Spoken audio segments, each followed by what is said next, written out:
So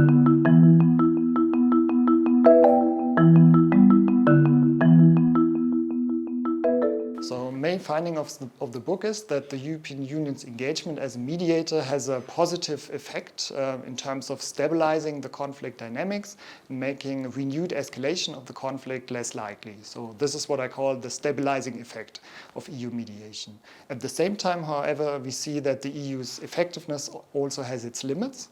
The effectiveness primarily depends on the EU's ability to incentivize the parties to make compromise agreements in the negotiations. And the biggest incentive the European Union has, it's the membership perspective for the countries, especially in the Western Balkans.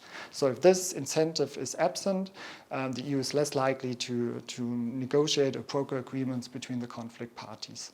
And this is also because the main factor that influences the EU's effectiveness is the conflict parties' willingness to compromise. And especially in very politicized conflicts, such as the Kosovo-Serbia conflict, we see that the European Union has managed to broker agreements between the conflict parties, but often these agreements have not been fully implemented yet, and the conflict is not fully resolved yet. So the main message, I would say, is that EU mediation is important. There's a positive stabilizing effect, but we should also not overestimate the power the EU can bring to the negotiation table. It's really about the EU's power to stabilize the negotiations, offer the parties certain incentives to make compromise agreements, but in the end it depends on the conflict parties to settle their conflict.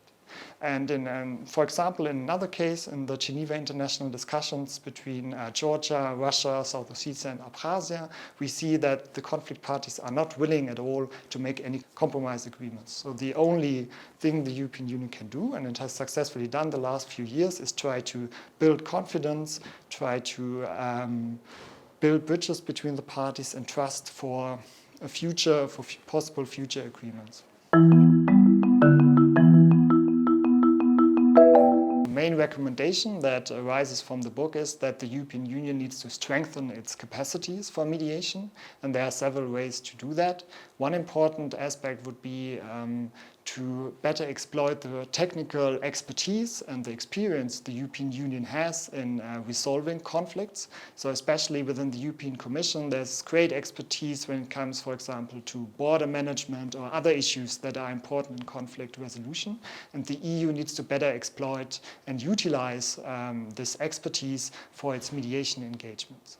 Another important thing would be to better link the support that EU member states provide to mediation, to the mediation efforts led by EU diplomats. Because we can see in practice that EU member states are willing to support EU mediation initiatives, but this support is often ad hoc and not really institutionalized. So to better utilize the support of EU member states, we need to better define what is the role of EU member states in EU mediation initiatives.